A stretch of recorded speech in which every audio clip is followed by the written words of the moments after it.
La crisis energética que atraviesa Europa del Este en febrero de 2026 vuelve a situar la guerra entre Rusia y Ucrania en el centro de la atención internacional.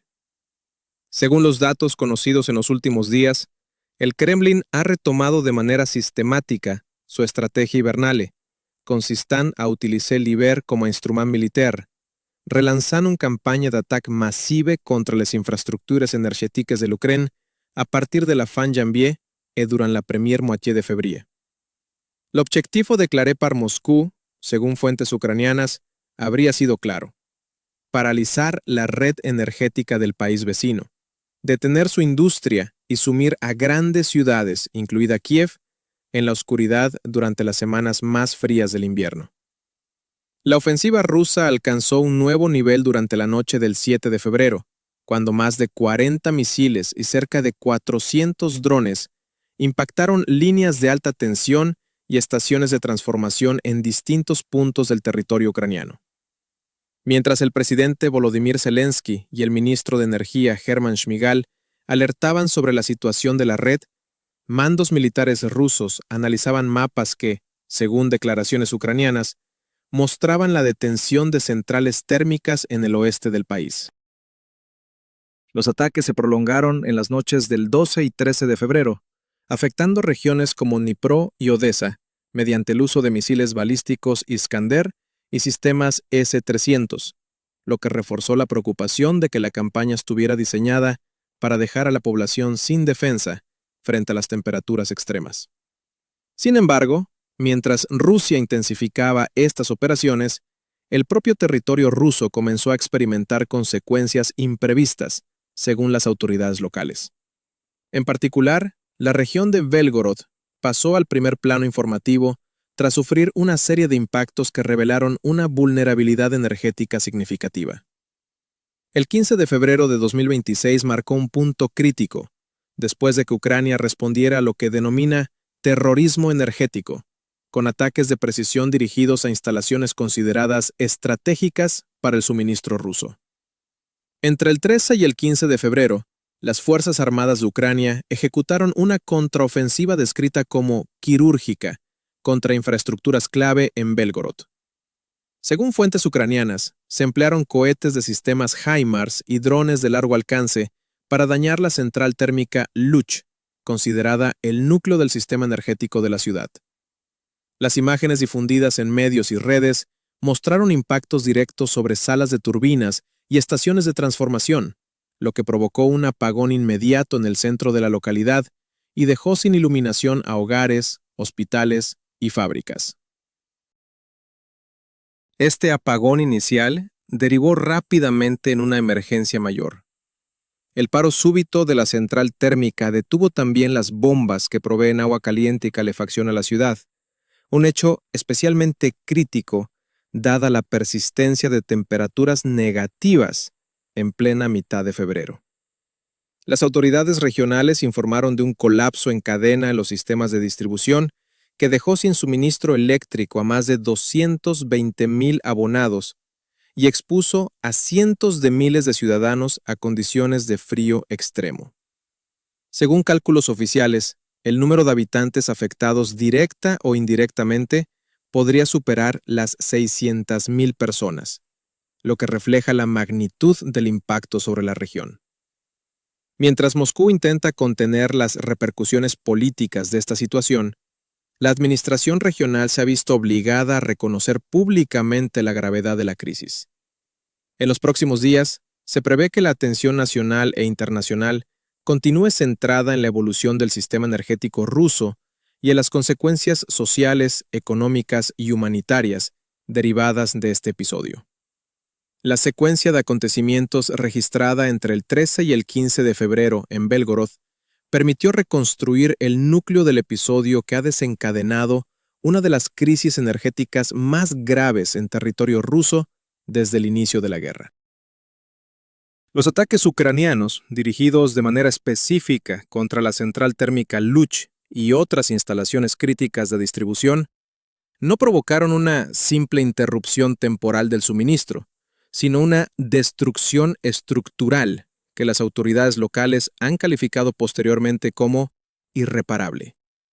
Las imágenes difundidas por canales locales y por fuentes ucranianas muestran cómo las salas de turbinas y las principales estaciones de transformación fueron alcanzadas por detonaciones sucesivas, provocando un colapso inmediato de las redes eléctricas vinculadas al complejo. Esta situación derivó en la caída simultánea de la iluminación en áreas residenciales, industriales y sanitarias, afectando estructuras esenciales para la vida cotidiana de la región. El efecto más crítico no fue únicamente la falta de luz, sino la paralización del sistema de calefacción urbano en un momento en el que las temperaturas permanecían por debajo de cero. El cese de actividad de la planta Luch detuvo también las bombas encargadas de impulsar agua caliente y calefacción hacia miles de hogares. Como consecuencia, edificios residenciales completos comenzaron a perder temperatura en cuestión de horas, mientras hospitales y centros asistenciales debían reorganizar sus funciones en condiciones de emergencia. Fuentes locales describen que muchos habitantes dependían de generadores móviles y de métodos improvisados para conservar calor, mientras el sistema eléctrico regional sufría sobrecargas que afectaron también a subestaciones periféricas, incrementando el alcance de los apagones. La administración regional reconoció oficialmente el deterioro del sistema. En declaraciones del 14 y 15 de febrero, el gobernador Vyacheslav Gladkov admitió que los daños en la central Luch eran graves y que su reparación completa no podría llevarse a cabo en el corto plazo. Según explicó, la ciudad quedaría sin agua caliente y sin calefacción al menos hasta finales de abril, lo que supone un periodo de alrededor de mes y medio sin servicios básicos esenciales en pleno invierno. Gladkov también informó de que, ya en los días posteriores a los primeros ataques de comienzos de febrero, se habían emitido órdenes para vaciar el agua de los sistemas de calefacción en 455 edificios residenciales, a fin de evitar que el líquido congelado dañara irreversiblemente la infraestructura interna de tuberías. Este anuncio, realizado durante una reunión gubernamental del 9 de febrero, anticipaba la magnitud de la situación incluso antes del colapso total registrado días después. El gobernador destacó la imposibilidad de restablecer la actividad de la planta y subrayó que, de no haberse vaciado los sistemas, el congelamiento habría provocado una verdadera catástrofe en cientos de estructuras residenciales. Según los datos oficiales comunicados el 14 de febrero, entre 84,000 y 100,000 personas se encontraban completamente sin calefacción solo en el centro urbano, mientras que la falta de agua caliente afectaba toda la ciudad. Sumado a ello, alrededor de 100,000 ciudadanos quedaron también sin agua corriente debido a la paralización de las bombas municipales, obligando a la población a recurrir a métodos alternativos como la recolección de nieve, el abastecimiento mediante camiones cisterna y otras soluciones temporales en diversos barrios. En las zonas occidentales y centrales de Belgorod, 45 grandes complejos de apartamentos y centenares de edificios individuales padecieron simultáneamente la interrupción de servicios. Aunque las cifras oficiales ya revelaban una situación crítica, varias fuentes locales afirmaban que la dimensión real del problema podría ser aún más severa. La recomendación del gobernador de enviar temporalmente a los niños fuera de la región ilustraba el nivel de riesgo para la población, en un contexto en el que el propio gobierno reconocía limitaciones para garantizar la seguridad y el bienestar básico de los residentes. La crisis no se limitó a los efectos directos del ataque. Según informes locales, algunos misiles de defensa aérea rusa que intentaron interceptar proyectiles ucranianos habrían fallado y alcanzado zonas civiles, añadiendo nuevos daños a edificios residenciales y ampliando la sensación de inseguridad entre los habitantes. Este episodio subrayó una vulnerabilidad adicional en el sistema defensivo regional y complicó todavía más las labores de emergencia. Mientras tanto, autoridades y responsables del sector energético analizaban una reacción en cadena en el sistema eléctrico regional. La sobrecarga de subestaciones provocó apagones simultáneos que, de acuerdo con cifras oficiales, dejaron sin energía a más de 220,000 abonados en toda la región.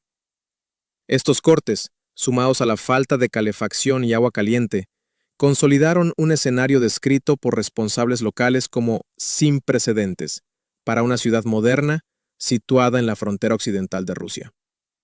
En términos sociales, la interrupción prolongada de servicios básicos se tradujo en un impacto inmediato en la calidad de vida y en una creciente preocupación entre la población por la falta de información clara sobre la recuperación del sistema.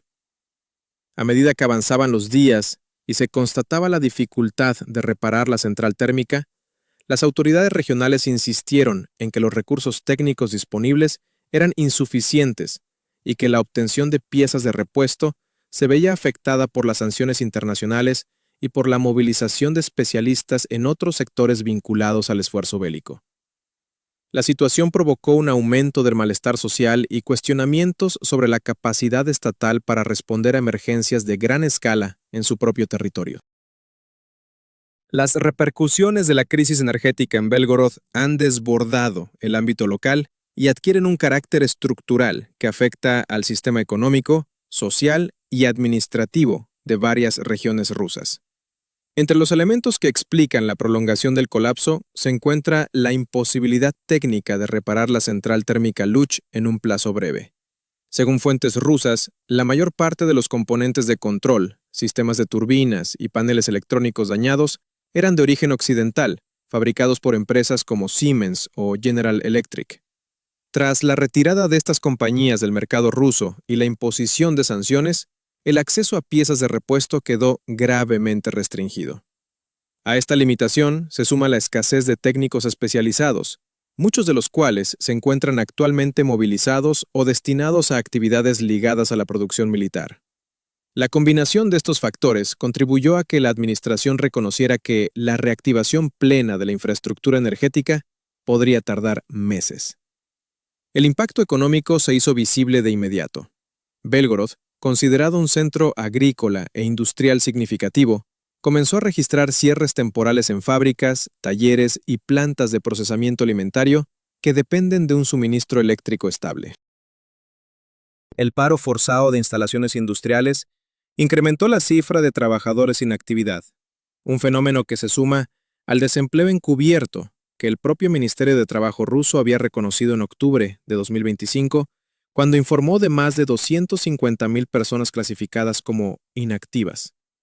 Las interrupciones energéticas en Belgorod añaden a este grupo a miles de empleados que permanecen oficialmente contratados, pero sin salario, mientras esperan el restablecimiento de la electricidad.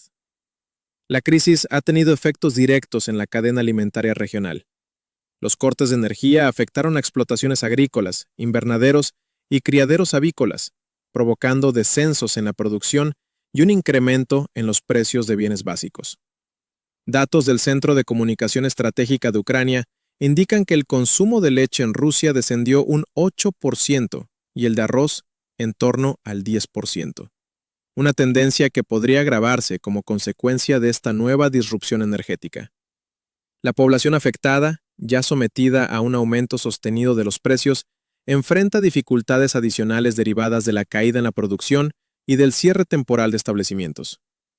Las consecuencias no se limitan a Belgorod. Regiones fronterizas como Kursk, Briansk y Voronezh han reportado incidentes similares. En Kursk, drones ucranianos dañaron líneas eléctricas entre el 10 y el 15 de febrero, obligando al gobernador Alexander Kinstein a anunciar cortes rotativos para estabilizar la red. La región de Briansk registró ataques de gran escala con más de 120 drones entre el 13 y el 15 de febrero, lo que provocó daños en estaciones de transformación y problemas prolongados de agua y calefacción en distintas localidades. Voronezh experimentó episodios comparables tras ataques de finales de enero y comienzos de febrero, evidenciando una vulnerabilidad que se extiende hacia el interior del territorio ruso. Además del deterioro de las infraestructuras energéticas, se han registrado incidentes de seguridad interna, como el incendio de una torre de comunicaciones en Belgorod el 9 de febrero, atribuido por fuentes locales a sabotajes de grupos partisans. Estos hechos reflejan que la guerra se desarrolla simultáneamente en el frente y en zonas urbanas rusas, donde transformadores, redes de distribución y sistemas de bombeo se han convertido en objetivos o puntos críticos de impacto indirecto. Desde el punto de vista social, la prolongación de la crisis hasta finales de abril, fecha mencionada por el gobernador Gladkov, ha generado una fuerte preocupación entre los residentes. Miles de familias continúan sin calefacción, agua caliente o suministro eléctrico regular en pleno invierno, mientras las autoridades recomiendan paciencia y advierten que el restablecimiento completo llevará semanas. Esta situación ha sido interpretada por sectores de la población como un reconocimiento de que el Estado no puede garantizar prestaciones básicas en una zona considerada estratégica para la defensa y la logística militar. En el conjunto del territorio, la diferencia entre la estabilidad mostrada en Moscú y las dificultades extremas en regiones fronterizas se ha ampliado, alimentando cuestionamientos sobre la distribución de recursos y la capacidad del aparato estatal para priorizar la protección de centros urbanos vulnerables. El escenario económico se agrava con la interrupción de cadenas productivas, el riesgo de cierre permanente de pequeñas y medianas empresas y la disminución del poder adquisitivo de trabajadores que permanecen sin ingresos. Todo ello conforma un entorno en el que los impactos energéticos se combinan con presiones sociales y económicas que continúan acumulándose a medida que avanza el invierno. En este contexto, la evolución de la crisis en los próximos meses será determinante para medir el alcance real de los daños y la capacidad de recuperación de las regiones afectadas. La situación plantea interrogantes acerca de la resiliencia de las infraestructuras energéticas rusas, el efecto de las sanciones sobre su mantenimiento y la sostenibilidad de las operaciones militares en un entorno interno que muestra crecientes signos de deterioro. Para seguir analizando esos acontecimientos y su desarrollo, se recomienda suscribirse a nuestros informes informativos y a las próximas actualizaciones sobre la situación en la región.